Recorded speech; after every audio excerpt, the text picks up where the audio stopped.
കുട്ടികളെ ഒരു spoon feeding ചെയ്യുന്ന രീതി ഞാൻ കണ്ടിട്ടുണ്ട്. ഇന്ന എടുക്കണം, ഇതെടുക്കണം, ഇവിടെ ചേരണം. കുട്ടിക്ക് സ്വതന്ത്രമായി ചിന്തിക്കാനോ കുട്ടിയുടെ ഇൻട്രസ്റ്റ് എന്താണോ പലരും മനസ്സിലാക്കണം. ആദ്യം നമ്മുടെ ഇപ്പോൾ ഈ CA, CMA, ACC ഒന്നും അല്ലെങ്കിൽ USCM ഒക്കെ ഈ അടുത്ത കാലത്ത് പ്രചാരത്തിലായിട്ടുള്ളൂ. A+ ഇല്ലാച്ചിട്ട് ഒരാൾ എല്ലാത്തിലും തോറ്റു പോകണമെന്നൊന്നുമില്ല. പിന്നീട് അങ്ങോട്ട് വെക്കുന്ന സ്റ്റെപ്പും നമ്മളെ ഡെഡിക്കേഷനും ഒക്കെയാണ് ഈ കോഴ്സിനെ നല്ല രീതിയിൽ ആ ഒരു കുട്ടിയെ വിജയിപ്പിച്ചെടുക്കാൻ സഹായിക്കുന്ന ഒരു ഘടകം. അതുകൊണ്ട് നമ്മൾ അങ്ങനെയല്ല, നമുക്ക് ഇഷ്ടപ്പെട്ട കോഴ്സ്, അതിപ്പോൾ നിങ്ങൾക്ക് കൊമേഴ്സ് മേഖലയിലാവാം, ഏതാണെങ്കിലും അതെടുത്ത് അതിനനുസരിച്ച് എഫേർട്ട് ഇടാൻ തയ്യാറായാൽ നമുക്ക് നല്ലൊരു പൊസിഷനിലേക്ക് ഇന്നത്തെ കാലത്ത് എത്താൻ പറ്റും.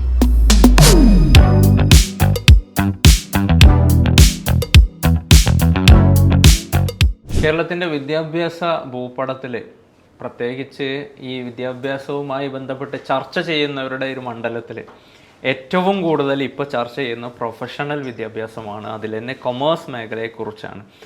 ഈ കൊമേഴ്സ് മേഖലയെക്കുറിച്ച് ചർച്ച ചെയ്യപ്പെടുന്നതിൽ CA, CMA, CS പോലത്തെ ACCA, USCMA പോലത്തെ കോഴ്സുകളാണ്. അതിലൂടെ ഉള്ള ഒരു ചർച്ചാ വാരമാണ് നമ്മൾ സംഘടിപ്പിച്ചിട്ടുള്ളത്. ICMSൻ്റെ എക്സ്പേർട്ട് ടോക്കിലേക്ക് എല്ലാവർക്കും വീണ്ടും സ്വാഗതം. ഇന്ന് നമ്മളോടൊപ്പം ഇരിക്കുന്നത് ഷിഫിൻ സാറാണ്.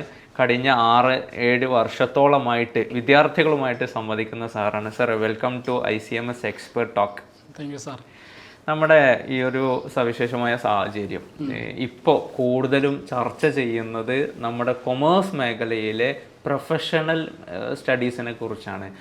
എന്തുകൊണ്ടായിരിക്കും ഇത്തവണ അതല്ലെങ്കിൽ കഴിഞ്ഞൊരു 2-3 വർഷങ്ങളിലായിട്ട് ഈ ഒരു മേഖലയ്ക്ക് ഇത്ര അധികം ഒരു ബൂം, ഇത്ര അധികം ഒരു ഉണർവ് എന്തുകൊണ്ടായിരിക്കും? അതായത് സാർ, ഇപ്പോൾ കുട്ടികളൊക്കെ പണ്ട് എന്ന് പറഞ്ഞു കഴിഞ്ഞാൽ ഡിഗ്രി പഠിച്ച് പിന്നെ PG കഴിഞ്ഞ് പിന്നെ B.Ed കഴിഞ്ഞിട്ടും ജോലിയൊന്നും കിട്ടാതെ വീട്ടിലിരിക്കുന്ന ഒരവസ്ഥയായിരുന്നു. ഇപ്പോൾ സ്വാഭാവികമായിട്ടും ഇപ്പോൾ ഒരു ബിസി വേൾഡിൽ കുട്ടികളെല്ലാവരും ചിന്തിക്കുന്നത് ഞങ്ങൾക്ക് പെട്ടെന്ന് സെറ്റിലാവണം. അപ്പോൾ അതിന് എന്തുകൊണ്ടും ആപ്റ്റായിട്ടുള്ളത് നമുക്ക് ഒരു പ്രൊഫഷണൽ കോഴ്സാണ്. അപ്പോൾ ആദ്യം നമ്മുടെ ഇപ്പോൾ ഈ CA, CMA, ACC ഒന്നും അല്ലെങ്കിൽ USCM ഒക്കെ ഈ അടുത്ത കാലത്ത് പ്രചാരത്തിലായിട്ടുള്ളൂ. അത്ര തന്നെ പ്രചാരത്തിലായിരുന്നില്ല. ഇപ്പോൾ നമുക്കറിയാം, അഡ്വർടൈസ്മെൻ്റ് ആയാലും സോഷ്യൽ മീഡിയ പ്ലാറ്റ്ഫോം ആണെങ്കിലും ഒക്കെ നല്ല രീതിയിലേക്ക് എത്തി. അപ്പോൾ അപ്പോൾ കോഴ്സ് കുട്ടികൾ കൂടുതൽ ആൾക്കാർ അറിഞ്ഞു. അപ്പോൾ നല്ല രീതിയിൽ കുട്ടികൾ നമ്മുടെ കോഴ്സിന് വരുന്നുണ്ട്. അപ്പോൾ പലപ്പോഴും കുട്ടികളുടെ മനസ്സിലും രക്ഷിതാക്കളുടെ മനസ്സിലൊക്കെ ഉള്ള ഒരു ടെൻഷൻ ഇതിൻ്റെ ബാക്കിലുണ്ട്. എന്താണെന്ന് വെച്ച് കഴിഞ്ഞാൽ ഇപ്പോൾ BTech പോലെ ഒക്കെ എന്ത് ചെയ്യുന്നുണ്ട്, കുറച്ച് കഴിഞ്ഞ് ട്രെൻഡ് ഔട്ടാവുന്നു. പക്ഷെ നമ്മൾ ഇതിൽ മനസ്സിലാക്കേണ്ട ഒരു കാര്യം, ഇതൊന്ന് പുറത്ത് ക്വാളിഫൈ ചെയ്ത് വരുന്ന ആൾക്കാർ അതിനനുസരിച്ച് എന്താണ് കുറവാണ്. പക്ഷേ നമ്മൾ ഒരു കാര്യം അതിൻ്റെ ഒപ്പം മനസ്സിലാക്കണം, ഫൗണ്ടേഷൻ കഴിഞ്ഞാൽ ഇപ്പോൾ ഇൻ്ററൊക്കെ ഒരു ക്വാളിഫിക്കേഷനായിട്ട് അങ്ങനെ നമുക്ക് എന്ത് ചെയ്യാം, ജോലിക്ക് കയറാൻ പറ്റും. അപ്പോൾ അതുകൊണ്ട് തന്നെ ഒരിക്കലും അങ്ങനെ ഒരു ടെൻഷൻ ഈ മേഖലയിൽ കടന്നു വരുന്ന ആൾക്കാർ അനുഭവിക്കേണ്ട ആവശ്യമില്ല. അപ്പോൾ നമുക്ക് ഇപ്പോഴത്തെ ഒരു ട്രെൻഡ് എല്ലാ കാലഘട്ടത്തിലും ഉണ്ടാവുന്നതാണ്. അല്ലാതെ ചില ആൾക്കാർക്കുള്ള ഒരു ടെൻഷൻ ഉണ്ട്, അത് കുറച്ച് കഴിഞ്ഞ് അവസാനിക്കുമോ, അതിൻ്റെ ഒരു ആവശ്യം ഇല്ല. ഓക്കെ. അപ്പോൾ ഈ ഒരു ട്രെൻഡിൻ്റെ ഈ ഒരു സാധ്യത അല്ലെങ്കിൽ ചാൻസ് എന്നുള്ളത് ഒന്ന് ഡിജിറ്റൽ യുഗം കൂടെ ആണ് എന്നുള്ളത് കൊണ്ട് ഇത്രയും ബൂമിംഗ് ആയിട്ട് നമുക്ക് തോന്നുന്നുണ്ട് അല്ലേ? എല്ലാ കുട്ടികൾക്കും റൈറ്റ് ടു ദ ഹാൻഡ്, പാമിലേക്ക് അവർ ഇൻഫോർമേഷൻ എത്തുന്നുണ്ട്. അപ്പോൾ അതിൻ്റെ ഒരു മാർക്കറ്റിംഗ് ആസ്പെക്ട്സും അതുപോലെ തന്നെ ഈ ടെക്നോളജി വളർന്നതൊക്കെ ഈ കോഴ്സിന് പോപ്പുലാരിറ്റി കൂട്ടിയിട്ടുണ്ട്. അതെ, സ്വാഭാവികമായിട്ടും. കാരണം നമുക്കറിയാം, പണ്ട് എന്ന് പറഞ്ഞു കഴിഞ്ഞപ്പോൾ നമ്മൾ ഈ യൂട്യൂബ് ആണെങ്കിലും ഇൻസ്റ്റാഗ്രാം ആണെങ്കിലും ഒന്നും ഇത്ര തന്നെ ഒരു ഓൺലൈൻ മീഡിയ ഒന്നും ആരും എഡ്യൂക്കേഷന് വേണ്ടി ഉപയോഗിച്ചിരുന്നില്ല. പക്ഷേ ഇന്ന് എല്ലാ മേഖലയും നമ്മൾ എഡ്യൂക്കേഷന് വേണ്ടി ഉപയോഗിക്കുന്നതുകൊണ്ട് തന്നെ എല്ലാവർക്കും ഇപ്പോൾ നമ്മളിപ്പോൾ ഇങ്ങനെ ഒരു വീഡിയോ ഇവിടെ ചെയ്യുന്നുണ്ട്, ഇതിലൂടെയൊക്കെ കുട്ടികൾക്കും രക്ഷിതാക്കൾക്കൊക്കെ കുറേ സോഴ്സ് കിട്ടുകയാണ്. അതുകൊണ്ട് അങ്ങനെ അവർ അന്വേഷിച്ചപ്പോൾ നല്ലൊരു കോഴ്സാണ്, പെട്ടെന്ന് ലൈഫ് സെറ്റിലാവാൻ പറ്റുന്നുള്ള ഒരൊറ്റ കാരണം കൊണ്ട് തന്നെയാണ് ആ ഒരു ബൂം വന്നിട്ടുള്ളതെന്ന് ഞാൻ മനസ്സിലാക്കണത്. ഓക്കെ. ഞാൻ ഇതിൽ ഒന്നും കൂടെ ഇന്നറായിട്ട് നമ്മളിലേക്ക് വരാം. സാറിൻ്റെ ഒരു പെർസ്പെക്റ്റീവിൽ നിങ്ങളുടെ ഒരു പഠനം, നിങ്ങൾ ഇതിലേക്ക് വന്ന ഒരു വഴികൾ എങ്ങനെയായിരുന്നു, അതിൻ്റെ ഒരു കാലക്രമങ്ങളും അതിൻ്റെ അനുഭവങ്ങളും? ഞാൻ ഈ പറഞ്ഞ പോലെ തന്നെ ഇപ്പോൾ നമ്മൾ പെട്ടെന്നൊരു ജോലി കിട്ടി സെറ്റിലാവണം എന്നുള്ള ആഗ്രഹിക്കും. ഇപ്പോൾ അല്ലേ, നമുക്ക് പ്ലസ് ടു കഴിഞ്ഞാൽ 2 രീതിയിൽ ചിന്തിക്കാം. ഒന്നുകിൽ ഡിഗ്രിയൊക്കെ കഴിഞ്ഞ് അടിച്ച് പൊളിച്ച് എൻജോയ് ചെയ്തിട്ട് അങ്ങനെ പോവാം. അല്ലെങ്കിൽ നമുക്ക് എന്ത് ചെയ്യാം, കുറച്ച് പഠിക്കുന്ന കാലഘട്ടത്തിൽ കുറച്ച് ബുദ്ധിമുട്ട് അനുഭവിച്ചാലും കുഴപ്പമില്ല, പിന്നീട് അങ്ങോട്ട് കുറച്ച് റിസ്ക് കുറച്ച് നല്ലൊരു ഫിനാൻഷ്യൽ സ്റ്റെബിലിറ്റി ഉണ്ടാക്കിയിട്ട് നമുക്ക് മുന്നോട്ട് വന്ന് ആഗ്രഹിക്കാം. അപ്പോൾ ഞാനും തുടക്കത്തിൽ ആഗ്രഹിച്ചിരുന്നത് കുറച്ച് റിസ്ക് എടുത്തു കഴിഞ്ഞാലും, കുറച്ച് കാലം റിസ്ക് എടുത്തു കഴിഞ്ഞാലും, ഒരു 3-4 വർഷം റിസ്ക് എടുത്താലും പിന്നീട് അങ്ങോട്ട് ലൈഫ് നമുക്ക് നല്ല രീതിയിൽ സെറ്റിലാക്കാം. അങ്ങനെയാണ് മെയിനായിട്ട് നമ്മൾ ഇങ്ങനെ ഒരു കോഴ്സ് ചൂസ് ചെയ്തത്. അപ്പോൾ ബികോമിന് പോകണോ, അപ്പോൾ നമുക്ക് ബികോമിന് പോലെ അക്കൗണ്ടൻ്റ് ആവും, CA എടുത്തു കഴിഞ്ഞാൽ അക്കൗണ്ടൻ്റ് ആവും. അപ്പോൾ ആൾക്കാർ വിചാരിക്കും 2 അക്കൗണ്ടൻ്റ് അല്ലേന്ന്. പക്ഷേ അതിലൊരു വ്യത്യാസം, നമ്മൾ ഈ CA എന്ന് പറഞ്ഞ ഒരു ഹയർ അതോറിറ്റി അക്കൗണ്ടൻറ്റുകളാണ്. ഇപ്പോൾ ഈ സാധാരണ ഒരു ബികോം കഴിഞ്ഞൊരു കുട്ടി അല്ലെങ്കിൽ ഒരു SIP കഴിഞ്ഞൊരു കുട്ടി, ടാലി കഴിഞ്ഞ കുട്ടി അതിൻ്റെ അക്കൗണ്ടുകൾ കൃത്യമായിട്ട് പരിശോധിച്ച് ഗവൺമെൻറ്റിന് റിപ്പോർട്ട് സബ്മിറ്റ് ചെയ്യുന്ന ആൾക്കാരാണ് നമ്മൾ CMA. സുപ്പീരിയർ പൊസിഷനിലുള്ള ആൾക്കാരാണ്. അപ്പോൾ അതുകൊണ്ട് തന്നെ ഞാൻ ചൂസ് ചെയ്തത് കുറച്ച് റിസ്ക് എടുത്തു കഴിഞ്ഞാലും നമുക്ക് എന്ത് ചെയ്യാം, നല്ലൊരു കോഴ്സ് വേണം എന്നുള്ളത്. അങ്ങനെയാണ് ഈ ഒരു കോഴ്സിലേക്ക് എത്തിയത്. അന്ന് ഇന്നത്തെ പോലെ ഇത്ര പോപ്പുലർ ആയിട്ടുള്ള അഡ്വർടൈസ്മെൻറ്റുകളോ ഒന്നും ഉണ്ടായിരുന്നില്ല, വളരെ ചുരുക്കം മാത്രമേ ഉണ്ടായിരുന്നുള്ളൂ. പക്ഷേ ഇന്നത് കുറച്ചുകൂടി ജനങ്ങളിലേക്ക് എത്തുന്നുണ്ട് എന്നുള്ളൂ. ഓക്കെ, എത്താനുള്ള സോഴ്സുകളും കൂടി നേരത്തെ നമ്മൾ പറഞ്ഞതുപോലെ. ഓക്കെ, ഇനി ഇതിലേക്ക് വരുന്ന കുട്ടികളെ ഇപ്പോൾ ഒരു അധ്യാപന മേഖലയിലും കൂടെ നിങ്ങൾ ഉണ്ടായിരിക്കെ എന്താണ് ഇപ്പോഴത്തെ കുട്ടികൾ, ഇതിലേക്ക് വന്ന കുട്ടികളുടെ അവസ്ഥകൾ, അതിൽ നിന്നുള്ള ഒരു ഇൻപുട്സ് എന്തൊക്കെയാണ്? അത് ഇതിൽ നമ്മളിപ്പോൾ ഓപ്പണായി പറയുകയാണെങ്കിൽ പലപ്പോഴും പല കുട്ടികളും ലക്ഷങ്ങൾ സാലറി ഉണ്ട് എന്നുള്ള ഒരു തോട്ട് മാത്രം, ആ ടാഗ് ലൈനാണ് ഇപ്പോൾ നമ്മൾ കാണുന്നത്. ലക്ഷങ്ങൾ സാലറി ഇനി അങ്ങനെ ഒരു പലതരത്തിൽ നമ്മൾ സംഭവം ശരിയാണ്, ലക്ഷങ്ങൾ സാലറി ഉണ്ട്. പക്ഷേ നമ്മൾ പലപ്പോഴും ഇതിൻ്റെ ബാക്കിൽ എത്രത്തോളം എഫേർട്ട് ഉണ്ട്, പ്രാക്ടിക്കൽ ട്രെയിനിങ് ചെയ്യേണ്ടതിൻ്റെ, എക്സാമിൻ്റെ ടഫ്നെസ്, ഇതിനെക്കുറിച്ചൊന്നും അറിയാതെ ഈ കോഴ്സിലേക്ക് വരുന്നതാണ് ഏറ്റവും വലിയൊരു നമുക്ക് വിഷമകരമായ ഒരു സംഭവം. കാരണം നമ്മൾ പഠിപ്പിക്കുമ്പോൾ ചില കുട്ടികൾ അവർ അറിയുന്നില്ല എത്രത്തോളം ടഫ്നെസ് ഉണ്ട്, അല്ലെങ്കിൽ എത്ര മണിക്കൂർ ഇരുന്ന് പഠിക്കണത്. അതും കൂടി മനസ്സിലാക്കിയിട്ട് ഈ കോഴ്സിലേക്ക് വരികയാണെങ്കിൽ ഏറ്റവും ബെറ്ററാണ്. അതിപ്പോൾ SLC ഫുൾ A+ ആവണമെന്നില്ല, +2 ഫുൾ A+, അതൊന്നും ഒരു നിർബന്ധമില്ല. നിങ്ങൾ കൊമേഴ്സ് ആയിക്കോട്ടെ, അല്ലെങ്കിൽ സയൻസ് ആയിക്കോട്ടെ, ഈവൻ ഹ്യൂമാനിറ്റീസ് ആയിക്കോട്ടെ, നിങ്ങൾ അവിടുന്ന് +2 ശേഷം പഠിക്കാൻ തയ്യാറാണെങ്കിൽ അടിപൊളിയായിട്ട് നമുക്ക് എന്ത് ചെയ്യാം. +2 കഴിഞ്ഞിട്ട് ഇനി മുതൽ എങ്ങനെ എഫേർട്ട് എടുക്കാൻ തയ്യാറാവുന്നു എന്നുള്ളതാണ്. അതാണ് നമ്മുടെ ഈ കോഴ്സിൻ്റെ മുന്നോട്ട് പോക്ക്. അല്ലാതെ ഇപ്പോൾ +2 ഇപ്പോൾ ചില പേരൻസ് ഒക്കെ നമുക്ക് വിളിച്ച് ചോദിക്കും, എൻ്റെ മകന് +2 ഫുൾ A+ ഉണ്ട്, SLC ഫുൾ A+ ഉണ്ട്. നല്ലതാണ്, നമ്മൾ അപ്രീഷിയേറ്റ് ചെയ്യേണ്ട കാര്യം തന്നെ. പക്ഷേ ആ ഫുൾ A+ ഉണ്ട് എന്നുള്ളതുകൊണ്ട് നമ്മൾ ഒരാൾ എല്ലാം ഫസ്റ്റ് അറ്റംപ്റ്റ് പാസ്സായി പോകണമെന്ന് എവിടെയും പറയാൻ പറ്റില്ല. അല്ലെങ്കിൽ A+ ഇല്ല വെച്ചിട്ട് ഒരാൾ എല്ലാത്തിലും തോറ്റു പോകണമെന്നൊന്നുമില്ല. പിന്നീട് അങ്ങോട്ട് വെക്കുന്ന സ്റ്റെപ്പും നമ്മളെ ഡെഡിക്കേഷനും ഒക്കെയാണ് ഈ കോഴ്സിനെ നല്ല രീതിയിൽ ആ ഒരു കുട്ടിയെ വിജയിപ്പിച്ചെടുക്കാൻ സഹായിക്കുന്ന ഒരു ഘടകം. നമ്മളിപ്പോൾ ഈ ചർച്ച ചെയ്ത കാര്യം തന്നെ ഒന്നും കൂടെ അത് സ്പെസിഫിക് ആയിട്ട് ഒരു വിദ്യാർത്ഥിക്ക് വേണ്ടിയിട്ട് പറയുകയാണെങ്കിൽ, ഒരു വിദ്യാർത്ഥിയുടെ അഡ്വൈസ് എന്നുള്ള നിലക്ക് എന്ത് പറയാൻ പറ്റും നമുക്ക്? അതായത് മക്കളെ, ഇപ്പോൾ ഇന്നത്തെ കാലഘട്ടത്തിൽ നമുക്കറിയാം, ഒരു മനുഷ്യന് ഈ ഒരു സൊസൈറ്റിയിൽ ജീവിക്കണമെങ്കിൽ ഫിനാൻഷ്യൽ സ്റ്റെബിലിറ്റി ആവശ്യമാണ്. അതില്ലാതെ നമുക്ക് മുന്നോട്ട് പോകാനായിട്ട് പറ്റില്ല. അപ്പോൾ അതുകൊണ്ട് തന്നെ നമുക്കൊരു നല്ല ജോബ് തന്നെ വേണം. നല്ലൊരു ജോബ് ഉണ്ടെങ്കിൽ നമ്മുടെ കുടുംബ ബന്ധങ്ങളായിക്കോട്ടെ, എല്ലാ സർക്കിളും നമുക്ക് നല്ല രീതിയിൽ ഒരു ഫിനാൻഷ്യൽ സ്റ്റെബിലിറ്റി. അപ്പോൾ അതുകൊണ്ട് തന്നെ റിസ്ക് എടുക്കാൻ നമ്മൾ തയ്യാറാവണം. നമ്മൾ റിസ്ക്, അത് നിങ്ങൾക്ക് ഏത് മേഖല, ബാക്കിയുള്ള ഒരാൾക്ക് ഇപ്പോൾ എന്ത് ചെയ്യുന്നുണ്ട്, ഇന്ന മേഖലയിൽ വിജയിക്കാൻ പറ്റി, അതുകൊണ്ട് നമ്മൾ അങ്ങനെയല്ല. നമുക്ക് ഇഷ്ടപ്പെട്ട കോഴ്സ്, അതിപ്പോൾ നിങ്ങൾക്ക് കൊമേഴ്സ് മേഖലയിലാവാം, ഏതാണെങ്കിലും അതെടുത്ത് അതിനനുസരിച്ച് എഫേർട്ട് ഇടാൻ തയ്യാറായ നമുക്ക് നല്ലൊരു പൊസിഷനിലേക്ക് ഇന്നത്തെ കാലത്ത് എത്താൻ പറ്റും. അതുകൊണ്ട് പഠിക്കാൻ തയ്യാറാവുകയാണെങ്കിൽ മാത്രം നമ്മൾ ഇത്തരം കോഴ്സുകൾ ചൂസ് ചെയ്യാം. ഓക്കെ, ഇതിൽ തന്നെ ചെറുതായിട്ടൊന്ന് സ്ലൈറ്റ് ചേഞ്ച് ചെയ്ത് കഴിഞ്ഞാൽ ഈ പാരൻസ് എന്നുള്ള വലിയൊരു സമൂഹം ഇതിനകത്തുണ്ട്. അവർ എടുക്കേണ്ട റോളും, അതായത് ആദ്യം എടുക്കേണ്ട റോളും, അതുപോലെ കുട്ടി എൻറോൾ ചെയ്തതിന് ശേഷം എടുക്കേണ്ട റോളുകളും ഉത്തരവാദിത്വങ്ങളും സൂക്ഷ്മമായിട്ട് കുട്ടികൾക്ക് കൊടുക്കേണ്ട സപ്പോർട്ടുകളും, ഇതിൻ്റെ ഒരു പെർസ്പെക്റ്റീവിൽ എന്തൊക്കെയാ പറയാം? അതായത് ഇപ്പോൾ പേരൻസ് നമ്മളായിട്ട് നിരന്തരമായിട്ട് വിളിക്കുമ്പോൾ ചോദിക്കുന്നതാണ്, സാറേ CA ആണോ നല്ലത്, CMA ആണോ നല്ലത്, ACC ആണോ നല്ലത്, USCM ആണോ നല്ലത്? പിന്നെ വരുന്നൊരു ചോദ്യം, ഇതിന് ഇന്ത്യക്ക് അകത്ത് സ്കോപ്പ് ഉണ്ടോ, ഇന്ത്യക്ക് പുറത്ത് സ്കോപ്പ് ഉണ്ടോ? അപ്പോൾ നമുക്കറിയാം, ഇന്ത്യൻ കോഴ്സ് എന്ന് പറഞ്ഞാൽ CA, CMA, കമ്പനി സെക്രട്ടറി, പിന്നെ നമുക്ക് അസോസിയേഷൻ ഓഫ് ചാർട്ടേഡ് സർട്ടിഫൈഡ് അക്കൗണ്ട്സും, പിന്നെ USCMA.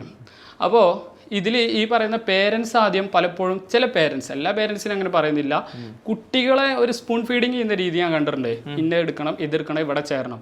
കുട്ടിക്ക് സ്വതന്ത്രമായി ചിന്തിക്കാനോ കുട്ടിയുടെ ഇൻട്രസ്റ്റ് എന്താണോ പലരും മനസ്സിലാക്കണില്ല. ഇപ്പോൾ 2 ദിവസം മുമ്പും കൂടി ഒരു പേരൻറ്റ് വിളിച്ചു, സാർ എൻ്റെ മകൻ ഇങ്ങനെ +1 കഴിഞ്ഞു, ഇപ്പോൾ +2 റിസൾട്ടിന് വെയിറ്റ് ചെയ്യാണ് 22-ാം തീയതി. അപ്പോൾ ഏത് കോഴ്സാണ് നല്ലത് ചോദിച്ചു. അപ്പോൾ ഞാൻ ചോദിച്ചു, നിങ്ങളുടെ മകളുടെ കപ്പാസിറ്റി എന്താണോ, അല്ലെങ്കിൽ മകൻ്റെ കപ്പാസിറ്റി എന്താണെന്നുള്ളത് നമുക്ക് ആ കുട്ടിയോട് തന്നെ കുറേ സംസാരിച്ചാലേ മനസ്സിലാവുള്ളൂ. പിന്നെ നിങ്ങൾ കുട്ടിയോടും കൂടിയും സംസാരിക്കുക, കുട്ടിക്ക് ഏതാണ് ഇഷ്ടം. ഇപ്പോൾ നമ്മളൊരു കുട്ടിക്ക് ഇഷ്ടമല്ലാത്ത ഒരു കോഴ്സ്, ഇത് നല്ലൊരു കോഴ്സാണ് പറഞ്ഞ് അടിച്ചേൽപ്പിച്ചിട്ട് കാര്യമില്ല. അപ്പോൾ പേരൻസിനോട് എനിക്ക് പറയാനുള്ളത്, ആസ് എ ഫാക്കൽറ്റി എന്നുള്ള നിലയ്ക്ക് നിങ്ങൾ കുട്ടികളുടെ താല്പര്യങ്ങൾ കൂടി നോക്കിയിട്ട് അവരൊരു കോഴ്സിൽ ചൂസ് ചെയ്യുക. അതാവുമ്പോൾ അതിൽ വരുന്ന റിസ്കുകൾ അവരെന്ത് ചെയ്യും, സ്വയം ഏറ്റെടുക്കാൻ തയ്യാറാവും. അല്ലെങ്കിൽ ഉണ്ടാകുന്ന ഒരു പ്രശ്നം എന്താണെന്ന് വെച്ചാൽ, ഇപ്പോൾ നമ്മൾ ഒരു പേരൻ്റ് എന്നുള്ള നിലയ്ക്ക് ഒരു കുട്ടീനെ ഒരു കോഴ്സ് കൊണ്ടുപോയി ചേർത്തി, ആ കുട്ടി അതിൽ എന്ത് റിസ്ക് വന്നു കഴിഞ്ഞാലും ഇത് ഞാൻ ഇഷ്ടപ്പെട്ടെടുത്തതല്ല, അങ്ങനെ ബ്ലെയിം ചെയ്യാൻ തുടങ്ങും. അതേസമയം സ്വന്തം ഇഷ്ടപ്രകാരം നമ്മളൊരു കോഴ്സ് എടുത്താൽ ഇത് മുന്നോട്ട് പോകണം എന്നുള്ള ആഗ്രഹം ആർക്കുണ്ടാവും? ആ കുട്ടിക്ക് ഉണ്ടാവും. അപ്പോൾ പേരൻസ് പിന്നെ ഈ കോഴ്സ് എടുത്ത് ഒരു കുട്ടി പഠിക്കുമ്പോൾ ചെയ്യേണ്ട മറ്റൊരു കാര്യം എന്താണെന്ന് വെച്ചാൽ അതെ, ഇമോഷണൽ സപ്പോർട്ട്. അപ്പോൾ ഞാനൊക്കെ CA എൻട്രി പഠിക്കുന്ന സമയത്തൊക്കെ 193 അടക്കം ഒരു ഗ്രൂപ്പ് നമ്മൾ 7 മാർക്കിന് ഫെയിൽ ആയിട്ടുണ്ട്. അപ്പോൾ നമുക്ക് ഭയങ്കര സങ്കടമാവും. നമ്മുടെ ഏറ്റവും ഫാമിലി റിലേറ്റീവ്സ്, പല ഫ്രണ്ട്സിൻ്റെ പരിഹാസം, പിന്നെ ചില ഫംഗ്ഷന് പോകാനൊക്കെ ഉള്ള മടി ഉണ്ടാവും. പക്ഷേ അപ്പോഴൊക്കെ നമ്മുടെ ഒപ്പം നിന്നത് പേരൻസ് ആണ്. അപ്പോൾ ഇമോഷണൽ സപ്പോർട്ട് ഉണ്ടാവേണ്ടത് പേരൻസിൻ്റെ ഒരു ഉത്തരവാദിത്തമാണ്. അപ്പോൾ ഒരു കുട്ടി ഒരിക്കലും പഠിക്കാഞ്ഞിട്ടല്ല ചിലപ്പോൾ ഈ കോഴ്സ് പാസ്സാവാതിരിക്കണ്ടാവുക. ചിലപ്പോൾ 10 to 15% ഓൾ ഇന്ത്യ ലെവലിലൊക്കെ നമുക്ക് ഇൻ്ററൊക്കെ റിസൾട്ട് വരുള്ളൂ. അപ്പോൾ നിങ്ങളെ കുട്ടിയൊപ്പം നിന്ന് സപ്പോർട്ട് കൊടുക്കുക. അങ്ങനെ ചെയ്താൽ എന്ത് ചെയ്യും, കുട്ടിക്ക് വളർന്നു വരാൻ ഒരു നല്ലൊരു സപ്പോർട്ട് നമുക്ക് കൊടുക്കാൻ പറ്റും. ഓക്കെ, ഇതിനകത്ത് ഈ ഒരു എക്സാം ക്വാളിഫൈ ചെയ്യുന്ന സമയവും ഫെയിലാവുന്ന ഒരു സമയം, ഈ സന്ദർഭത്തിൽ കുട്ടികൾക്ക് വേണ്ട ഈ ഒരു ഗൈഡൻസ് ലൈക്ക് ഫാക്കൾട്ടി സൈഡും പാരൻസ് സൈഡും ഓക്കെ, ഇതിനകത്ത് കുട്ടി സ്വയം മനസ്സിലാക്കേണ്ട, ഇതിനൊക്കെ അപ്പുറത്തേക്ക് കുട്ടി സ്വയം മനസ്സിലാക്കേണ്ട ഒരു പാട്ടും കൂടെ അല്ലേ? പരാജയങ്ങൾ അറിയാത്ത ഒരു തലമുറയാണ് ഈ പരീക്ഷകളൊക്കെ എഴുതാൻ വരുന്നത്. അവരുടെ ആദ്യത്തെ പരാജയം ഫൗണ്ടേഷനിലോ ഇന്ററിലോ ആണ്. ICMSനെ സംബന്ധിച്ചോളം ഇപ്പോൾ ഫൗണ്ടേഷനൊക്കെ എല്ലാവരും ക്വാളിഫൈ ചെയ്യുന്ന രൂപത്തിലേക്ക് വന്നിട്ട് ഇന്ററിലൊക്കെയാണ് ഫസ്റ്റ് ഫെയിലിയർ. ആ കുട്ടികളുടെ ഒരു പെർസ്പെക്റ്റീവില് അത് എന്താണെന്ന് വെച്ച് കഴിഞ്ഞാൽ ഇപ്പം നമ്മളെ അറിയാം, ഒരു 1 മുതൽ 10 വരെ ഒരു കുട്ടി പഠിക്കുക. പിന്നെ +1 +2 സാറ് പറഞ്ഞ പോലെ വിജയം മാത്രം കണ്ടുവന്നത് സൊസൈറ്റിയിൽ ഒരു വലിയ പൊസിഷനിലാവും. ചിലപ്പോൾ ആ കുട്ടിയുടെ വീട്ടുകാരും എല്ലാവരും പ്രതീക്ഷിച്ചിട്ടുണ്ടാവുക. അപ്പം ഇങ്ങനെ ഒരു കുട്ടി ഫൗണ്ടേഷൻ ചിലപ്പോൾ CA ഫൗണ്ടേഷൻ മുതൽ തന്നെ തോൽക്കുന്നുണ്ട്. CM ഒക്കെ ആണെങ്കിൽ ഫൗണ്ടേഷൻ കഴിഞ്ഞ് ഇന്ററിലാണ് ചിലപ്പോൾ കുട്ടികൾ പരാജയം അറിയുന്നത്. അപ്പോൾ ആ പരാജയം അക്സെപ്റ്റ് ചെയ്യാൻ കുട്ടിക്ക് പറ്റുന്നില്ല. പിന്നെ പൊതുവേ അങ്ങനത്തെ ഒരു സിറ്റുവേഷൻ കുട്ടികൾക്ക് ഇന്ന് മനസ്സിലാക്കി കൊടുക്കുന്നില്ല. പരാജയം, ഈ ഒരു പരീക്ഷ തോറ്റുകൊണ്ട് ലൈഫ് ഇല്ലാതായി, അങ്ങനത്തെ ഒരു തോട്ടാണ് പൊതുവേ നമ്മൾ കുട്ടികൾക്ക് കൊടുക്കുന്നത്. A+ മാത്രം ഇതൊക്കെ ഫുൾ A+ കിട്ടിയ ആൾക്ക് സയൻസ്, അല്ലെങ്കിൽ അതിൽ കുറഞ്ഞ A+ കിട്ടിയ ആൾക്ക് കോമേഴ്സ്. ആ സിസ്റ്റം മാറ്റി കുട്ടിയുടെ കഴിവിനനുസരിച്ച് കുട്ടിയെ സപ്പോർട്ട് ചെയ്യുക. ചിലപ്പോൾ ഒരു പരീക്ഷ തോറ്റ് കഴിഞ്ഞാൽ ആ കുട്ടിയെ ഒന്നുകൂടി ബൂസ്റ്റ് ചെയ്താൽ ആ അടുത്ത അറ്റംപ്റ്റിൽ ആ കുട്ടി നല്ല മാർക്കോടുകൂടി പാസ്സാവും. അങ്ങനെ പാസ്സായി വന്ന ആൾക്കാരുണ്ട്. ഇപ്പോൾ നമ്മൾ ഡ്രോപ്പ് ഔട്ട് ചെയ്ത് പോവുകയാണെങ്കിൽ ഇപ്പം ഞാൻ നിങ്ങളുടെ മുന്നിൽ ഫാക്കൽറ്റി ആയിട്ട് വന്ന് ഇരിക്കില്ല. അപ്പോൾ നമ്മൾ മനസ്സിലാക്കുക. ഓക്കെ, ഇതിൽ വേറൊരു വ്യൂയിലേക്ക്, നമ്മുടെ ഓൺ വ്യൂയിലേക്ക് വരുമ്പോൾ, ഇപ്പോൾ ഈ ഒരു മേഖല CS, CMA, CS ഇത്രയും കുട്ടികളൊക്കെ വരുന്നു, ഇത്രയും പാരൻസ് അട്രാക്റ്റഡ് ആവുന്നു. ഞാനിതിൽ കാണുന്ന ഒരു പേടിയുണ്ട്, ഈ ഓവർ മാർക്കറ്റിംഗ് കാണുന്ന സമയത്ത്, അതല്ലെങ്കിൽ ഇവരെല്ലാം പിടിച്ചു വശീകരിക്കുന്ന രൂപത്തിലേക്കുള്ള ഈ ഒരു മാർക്കറ്റിംഗ് ഇത് കാണുമ്പോൾ ഇത് നാളെ അപകടത്തിലേക്ക്, കാരണം ഇത് നിങ്ങൾ പറഞ്ഞ പോലെ കോഴ്സ് അറിയാതെ അതിൻ്റെ ഗ്ലോറി ഫാൻറ്റസി സൈഡ് മാത്രം നോക്കി എടുക്കുന്നവർ എല്ലാം പരാജയപ്പെടുന്ന 2 വർഷം അപ്പുറത്തുണ്ട്. അപ്പോൾ ഈ കോഴ്സുകൾ എല്ലാവരും ബ്ലെയിം ചെയ്യാനുള്ള ഒരു ചാൻസും കൂടെ ഉണ്ട്. നമ്മൾ മനസ്സിലാക്കുക, ഏതൊരു കോഴ്സിനും അതിൻ്റേതായ ടഫ്നെസ് ഉണ്ട്. അപ്പോൾ ആ ടഫ്നെസ് മനസ്സിലാക്കിയിട്ട് നമ്മൾ പഠിക്കണം. ഇപ്പോൾ ഏതെങ്കിലും ഒരു നല്ല ഇൻസ്റ്റിറ്റ്യൂട്ട് അന്വേഷിച്ച് അതിലാണ് ചേർന്നു, അല്ലെങ്കിൽ അവിടെ ഇരുന്നു എന്നുള്ള ഒറ്റ കാരണം കൊണ്ട് എന്താവില്ല, പാസ്സാവില്ല. നമ്മൾ ഡെഡിക്കേഷൻ ഇടാതെ ഒരിക്കലും നമുക്ക് മുന്നോട്ട് പോകാൻ പറ്റില്ല. അത് ഏത് ജോലിയാണെങ്കിലും അതെ, ഏത് കോഴ്സാണെങ്കിലും. അപ്പോൾ നമ്മൾ ഇപ്പോൾ ഒരു ഡിഗ്രിക്ക് ഇടേണ്ട ഡെഡിക്കേഷൻ അല്ല ഒരു പ്രൊഫഷണൽ കോഴ്സിന് ഉണ്ട്. അപ്പോൾ നമ്മൾ പ്രൊഫഷണൽ കോഴ്സാണ് ചൂസ് ചെയ്തിട്ടുണ്ടെങ്കിൽ അതിൻ്റേതായ ഡെഡിക്കേഷൻ ഇടുക. അത് ഇട്ടിട്ട് നമ്മൾ ചിലപ്പോൾ ഇപ്പോൾ ഒരു ക്ലാസ് കഴിഞ്ഞാൽ നമ്മളൊക്കെ ക്ലാസ്സിൽ പറഞ്ഞാണ് ഒരു 3-4 മണിക്കൂർ ഡെയിലി നമ്മൾ വർക്കൗട്ട് ചെയ്യണം. അല്ലാതെ നമുക്ക് ഒരിക്കലും മുന്നോട്ട് പോകാൻ പറ്റില്ല. അപ്പോൾ അതും നമ്മൾ നമ്മുടെ ഭാഗത്തൊന്നും ഉള്ള ചെയ്യുന്നതൊന്നും ചെയ്യാതെ വെറുതെ ഇൻസ്റ്റിറ്റ്യൂട്ടിനെ ബ്ലെയിം ചെയ്തിട്ടോ കോഴ്സിനെ ബ്ലെയിം ചെയ്തിട്ടോ ഒരു കാര്യമില്ല. പിന്നെ ഇതിൽ സ്കോപ്പ് കുറയുമെന്നുള്ളതൊക്കെ വെറുതെ ഒരു ടെൻഷൻ മാത്രമാണ്. കാരണം നമുക്ക് ഒരു സ്കില്ല് പറഞ്ഞ സംഭവമുണ്ട്. അത് നമുക്ക് പല രീതിയിൽ ഉണ്ടാക്കിയെടുക്കാം. അപ്പോൾ ഈ കോഴ്സ് തന്നെ കഴിഞ്ഞാൽ നമുക്ക് ഓഫീസ് ഇടാം, ടീച്ചിങ്ങിലേക്ക് പോവാം, ഇനി വേറെയും ബിസിനസ് അഡ്വൈസേഴ്സായിട്ട് CFO ആയിട്ട് ഒക്കെ പോവാം. ഒരുപാട് വൈഡ് വെറൈറ്റി ഓപ്പർച്യൂണിറ്റി. ഇനിയിപ്പോൾ ഇന്ത്യൻ കോഴ്സുകൾ എടുത്തു കഴിഞ്ഞാൽ വിദേശത്ത് പറ്റുമെന്ന് ഡൗട്ടുള്ളത് നമ്മുടെ ഈ ICI ആണെങ്കിലും ICMA ആണെങ്കിലും ഒക്കെ ഒരുപാട് രാജ്യങ്ങളായിട്ട് MOU ഉണ്ട് ഓൾറെഡി. അതുകൊണ്ട് തന്നെ നമുക്ക് അവിടെയൊക്കെ പോയിട്ട് വിദേശത്തും ജോലി ചെയ്യാം. പിന്നെ നമ്മുടെ ടാക്സ് സിസ്റ്റം ആണ് എനിക്ക് തോന്നുന്നത് കുറച്ചുകൂടി കോംപ്ലക്സ് ആയിട്ടുള്ളത് ഇന്ത്യൻ ടാക്സ് സിസ്റ്റം. ഇപ്പോൾ ഗൾഫിലൊക്കെ ഇപ്പോൾ ഗൾഫ് വാറ്റ് അങ്ങനെയുള്ളതൊക്കെ വളരെ മെല്ലെ വന്നു തുടങ്ങിയിട്ടുള്ളൂ. അതുകൊണ്ട് ഇന്ത്യയുടെ ഇത്രയും കോംപ്ലിക്കേറ്റഡ് ആയിട്ടുള്ള ടാക്സ് സിസ്റ്റം പഠിച്ച ഒരു കുട്ടിക്ക് ബാക്കി ഏതൊരു രാജ്യത്തും നല്ലൊരു ജോലി ചെയ്യാനായിട്ട് പറ്റും. അതുകൊണ്ട് നിങ്ങൾ ഡെഡിക്കേറ്റഡ് ആവാൻ തയ്യാറാണെങ്കിൽ നമ്മുടെ ഈ കോഴ്സുമായിട്ട് മുന്നോട്ട് പോവുക. അല്ലാതെ വേറെ തരത്തിലുള്ള പ്രശ്നങ്ങളൊന്നും നേരിടേണ്ടി വരില്ല. ഓക്കെ, ഇനി ഇതിനകത്ത് ഞാൻ ഒരിക്കൽ കൂടെ നമ്മുടെ പാർട്ട് എന്ന് പറയുമ്പോൾ പ്രത്യേകിച്ച് ഫാക്കൾട്ടി സൈഡ് ഇത്രയും കുട്ടികളും രക്ഷിതാക്കളും ആഗ്രഹിച്ച് പഠിക്കുന്ന ഒരു മേഖലയാണ്. നമ്മുടെ ഫാക്കൾട്ടി സൈഡിലൊക്കെ ഇതിനെക്കുറിച്ച് അതിതീവ്രമായി ചിന്തിക്കേണ്ട കാര്യങ്ങൾ എന്തൊക്കെയാണ്? നമ്മൾ തന്നെ സ്വയം റിഫോം ചെയ്യേണ്ട കാര്യങ്ങൾ എന്തൊക്കെയാണ്? അതായത് ഒരു അധ്യാപകൻ എന്നുള്ള നിലയ്ക്ക് നമുക്ക് 2 രീതിയിൽ ചിന്തിക്കാം. ചിലപ്പോൾ നമ്മൾ ചെയ്യുന്ന ജോലിക്ക് പൈസ മാത്രം മേടിച്ചിട്ട് പോവാം. അല്ലെങ്കിൽ നമുക്ക് എങ്ങനെ ചിന്തിക്കാം, നമ്മുടെ മുന്നിൽ വരുന്ന ഒരുപാട് പ്രതീക്ഷകളുമായിട്ടുള്ള കുട്ടികളും പേരൻസ് ആണെന്ന് നമുക്ക് ചിന്തിക്കാം. അങ്ങനെ ചിന്തിച്ച് നമ്മൾ വർക്ക് ചെയ്യണം. പൈസ മാത്രം കിട്ടിയോണ്ട് ഇപ്പോൾ ഞാൻ ഫാക്കൽറ്റി എന്നുള്ള ഫീൽഡ് തിരഞ്ഞെടുക്കാൻ കാരണം ഇതിനോടുള്ള ഒരു ഇഷ്ടമാണ്, പൈസ മാത്രമല്ല. കാരണം ഞാൻ ഇൻ്റർ കഴിഞ്ഞപ്പോൾ തന്നെ എനിക്ക് ഖത്തറിലൊക്കെ ഒരു ജോബ് ഓപ്പർച്യൂണിറ്റി വന്നതാണ്. അതടക്കം ഒഴിവാക്കിയിട്ടാണ് ടീച്ചിങ് മേഖലയിലേക്ക് വന്നത്. ടീച്ചിങ്ങിലേക്ക് എത്താൻ വേണ്ടിയിട്ട്, അല്ലെങ്കിൽ CA ടീച്ചിങ്ങിലേക്ക് എത്താൻ വേണ്ടി ആദ്യം ട്യൂഷൻ എടുത്തു. അങ്ങനെ മെല്ലെ സ്റ്റെപ്പ് ബൈ സ്റ്റെപ്പ് ഞാൻ ട്രെയിനിങ് കഴിഞ്ഞിട്ട് വന്ന ആളാണ്. അപ്പോൾ നമ്മുടെ മുന്നിൽ വരുന്ന ആൾക്കാർ ഓരോ പ്രതീക്ഷ ഉള്ള ആൾക്കാരും കുട്ടികളാണ്. അപ്പോൾ അതിനനുസരിച്ച് ഫാക്കൽറ്റീസ് അപ്ഡേറ്റഡ് ആവണം. പിന്നെ കുട്ടികളെ മെൻ്റലി സപ്പോർട്ട് ചെയ്യണം. പിന്നോട് പലപ്പോഴും പല കുട്ടികളും അവരുടെ പേഴ്സണൽ പ്രശ്നങ്ങളും ഒക്കെ വന്ന് പറയാറുണ്ട്. അപ്പോൾ ഞാൻ അങ്ങനെ ആലോചിക്കും, എന്താ ചില ഫാക്കൽറ്റീസിനോട് ഇവരിത് പറയാറ് പോലും ഇല്ല. അപ്പോൾ ഞാൻ മനസ്സിലാക്കിയ ഒരു സംഭവം എന്താണെന്ന് വെച്ചാൽ, അത് നമ്മൾ ഒരു അധ്യാപകൻ എന്ന് പറഞ്ഞാൽ പണ്ടത്തെ പോലത്തെ ഒരു ടീച്ചർ വന്നു കഴിഞ്ഞാൽ അതെ, അങ്ങനെ പറ്റില്ല. നമ്മൾ എന്ത് ചെയ്യണം, കുട്ടികളായിട്ട് ഫ്രണ്ട്ലി ആയിട്ട് അവരെ മനസ്സിലാക്കി അവർക്കൊപ്പം നിന്നുകൊണ്ട് നമ്മൾ ക്ലാസ് എടുത്ത് കൊടുക്കുകയാണെങ്കിൽ കുട്ടികൾ ഭയങ്കര സപ്പോർട്ടിംഗ് ആയിട്ട് നമുക്ക് നിൽക്കും. നല്ല റിസൾട്ട് നമുക്ക് തന്നെ തരും. നമുക്ക് ക്ലാസ് എടുക്കാനാണെങ്കിലും അതെ, ഓക്കെ. അപ്പോൾ അവരൊപ്പം നിന്നുകൊണ്ട് സപ്പോർട്ട് ചെയ്യാണ് ഒരു ടീച്ചർ എന്നുള്ള നിലയ്ക്ക് നമ്മൾ ഇന്നത്തെ കാലഘട്ടത്തിൽ ചെയ്യേണ്ടത്. അല്ലാതെ നമ്മളൊരു ഭയങ്കര ഒരു വലിയ സ്ഥാനത്ത് അധ്യാപകൻ കുട്ടികൾ അതിൻ്റെ ഒരു താഴെ ആ ഒരു കാലഘട്ടം കഴിഞ്ഞു. ഒരിക്കലും നമുക്ക് അങ്ങനെ നിൽക്കാനായിട്ട് പറ്റില്ല. ഓക്കെ. ഇതിൽ വേറൊരു പെർസ്പെക്റ്റീവും കൂടെ, ഇൻസ്റ്റിറ്റ്യൂട്ടുകൾ വലിയ റോള് വഹിക്കുന്നുണ്ട്. നമ്മൾ എന്തൊക്കെ പറഞ്ഞാലും ഇതൊരു സെൽഫ് സ്റ്റഡിക്കും കൂടെ പറ്റുന്ന പ്ലാറ്റ്ഫോം തന്നെ ഇതിനകത്തൊക്കെ ഉണ്ട്. എങ്കിൽ പോലും ഇൻസ്റ്റിറ്റ്യൂട്ടുകളുടെ റോള് എത്രമാത്രമാണ്? പ്രത്യേകിച്ച് ഇപ്പോൾ ഷിഫിൻ സാർ ICMS അടക്കം വന്നുകൊണ്ടിരിക്കുന്ന ഒരു ഫാക്കൽറ്റിയാണ്. നമ്മുടെയൊക്കെ അനുഭവത്തിൽ നിന്ന് എന്താണ് ഇൻസ്റ്റിറ്റ്യൂട്ടുകളുടെ റോൾ, എന്താണ് നിങ്ങൾ നോക്കി കാണുന്നത്? അതായത് ഇപ്പോൾ ഇൻസ്റ്റിറ്റ്യൂട്ടുകൾ നമുക്കറിയാം, പ്രത്യേകിച്ച് നമ്മളെ മലബാർ ഏരിയയിലൊക്കെ നല്ല രീതിയിൽ കോമ്പറ്റീഷൻസ് ഉണ്ട്. അപ്പോൾ നമുക്ക് തോന്നും കോമ്പറ്റീഷൻ നല്ലതാണോ? യഥാർത്ഥത്തിൽ നല്ലതാണ്. കുട്ടികൾക്ക് ഡെയിലി എക്സാംസ്, അതേപോലെ അസൈൻമെൻറ്റുകൾ, ഇപ്പോൾ ഒരു മെൻറ്ററിങ് കോൺസെപ്റ്റ് വന്നു. എല്ലാ തരത്തിലും ഇപ്പോൾ ഇൻസ്റ്റിറ്റ്യൂട്ടുകൾ എന്ത് ചെയ്യുന്നുണ്ട്, കുട്ടികൾക്ക് സപ്പോർട്ടിംഗ് ആയിട്ടുള്ള കാര്യങ്ങളാണ് ചെയ്യുന്നത്. അപ്പോൾ നല്ലൊരു ഇൻസ്റ്റിറ്റ്യൂട്ട് ചൂസ് ചെയ്യുക എന്ന് പറയുന്നത് ഈ ഒരു ഏത് കോഴ്സിനാണെങ്കിലും ഇമ്പോർട്ടൻ്റ് ആണ്. കാരണം ഇൻസ്റ്റിറ്റ്യൂട്ടിൻ്റെ സപ്പോർട്ടും കൂടി ഉണ്ടെങ്കിൽ നമ്മുടെ സെൽഫ് സ്റ്റഡി ആകുമ്പോൾ നമുക്ക് അതിൻ്റേതായ പോരായ്മകളുണ്ട്. ഇപ്പോൾ എനിക്ക് തന്നെ അറിയാം, ഞാൻ പഠിപ്പിക്കുന്ന സബ്ജക്റ്റ് ലോ ആണ്.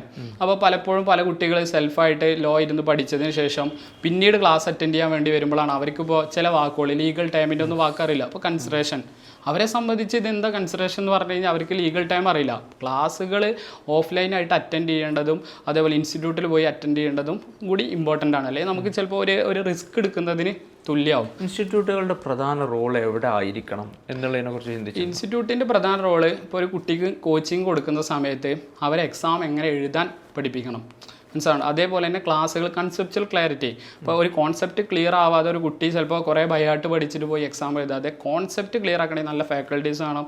അതുപോലെ നല്ല എക്സാം എഴുതാൻ വേണ്ടിയിട്ടുള്ള ഒരു അറ്റ്മോസ്ഫിയർ അവർക്ക് സൃഷ്ടിച്ചു കൊടുക്കണം. എങ്ങനെ മോക്ക് ടെസ്റ്റുകൾ എഴുതണം, ഇതിനെക്കുറിച്ചൊക്കെ പറഞ്ഞു കൊടുക്കേണ്ടത് ഇൻസ്റ്റിറ്റ്യൂട്ടിൻ്റെ ഒരു പ്രധാനപ്പെട്ട റോളാണ്. അത് നല്ല രീതിയിൽ ചെയ്യുന്ന ഇൻസ്റ്റിറ്റ്യൂട്ടുകൾ നല്ല റിസൾട്ട് ഉണ്ട്. നമുക്കറിയാം, ഇപ്പോൾ ICMS പോലുള്ള സ്ഥാപനമൊക്കെ കഴിഞ്ഞ 10 വർഷത്തിൻ്റെ ഇടയിൽ ഓൾ ഇന്ത്യ ലെവലിൽ ഒരുപാട് റാങ്കുകൾ ഉണ്ടാക്കിയാണ്. അപ്പോൾ ഞാനും ICMSൽ ക്ലാസ് എടുക്കാൻ ആഗ്രഹിച്ചു, അതുകൊണ്ടാണ് ഇത്രയും അധികം റാങ്ക് ഉള്ളത്. അപ്പോൾ ഇൻസ്റ്റിറ്റ്യൂട്ടുകൾ കുട്ടികളുടെ ഈ ഒരു അക്കാഡമിക് കരിയറിൽ നല്ലൊരു റോൾ തന്നെ വഹിക്കുന്നുണ്ട്. നമ്മുടെ ഒരു ഭയങ്കര ഉത്തരവാദിത്തമാണ്.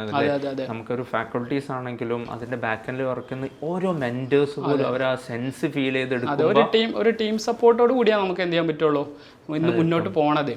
ഓക്കെ, ഒരു ഉത്തരവാദിത്തം നമുക്ക് സൊസൈറ്റിയോട് നിർവഹിക്കാനുണ്ട് എന്നുള്ളതാണ്. ഇനി ഇതിൻ്റെ ഒരു ഓപ്പർച്യൂണിറ്റി സൈഡിനെ കുറിച്ച് കുറച്ചും കൂടെ ഒന്ന് സ്പെസിഫിക് ആയി സംസാരിച്ചാൽ, എന്താണ് ഈ കോഴ്സുകളുടെ ഒക്കെ ശരിക്കും കുട്ടികൾ അട്രാക്റ്റഡ് ആവുന്നത്? പെട്ടെന്നുള്ള ജോലി നേടുക, 2 ഹൈ സാലറി നേടുക, ഇത് രണ്ടും എല്ലാവർക്കും അറിയാം. ഓക്കെ, ആർക്കും പറഞ്ഞു കൊടുക്കണ്ട. ഇതിൻ്റെ അപ്പുറത്തേക്ക് കുറച്ചും കൂടെ വൈഡൻ ചെയ്തിട്ടുള്ള ഒരു ഓപ്പർച്യൂണിറ്റി സൈഡ് എന്തൊക്കെയാണ്? ഞാൻ എപ്പോഴും കുട്ടികളോട് പറയുന്നതാണ്, നിങ്ങൾ ഈ പ്രൊഫഷണൽ കോഴ്സ് എടുത്താൽ നിങ്ങൾ പോലും അറിയാതെ നിങ്ങളുടെ പൊട്ടൻഷ്യൽ കൂടുന്നുണ്ട്. അതായത് ഇപ്പോൾ ഒരു സാധാരണ ഒരു ഡിഗ്രിക്ക് പോകുന്ന ഒരു കുട്ടർ പോലെ ഒന്നല്ല.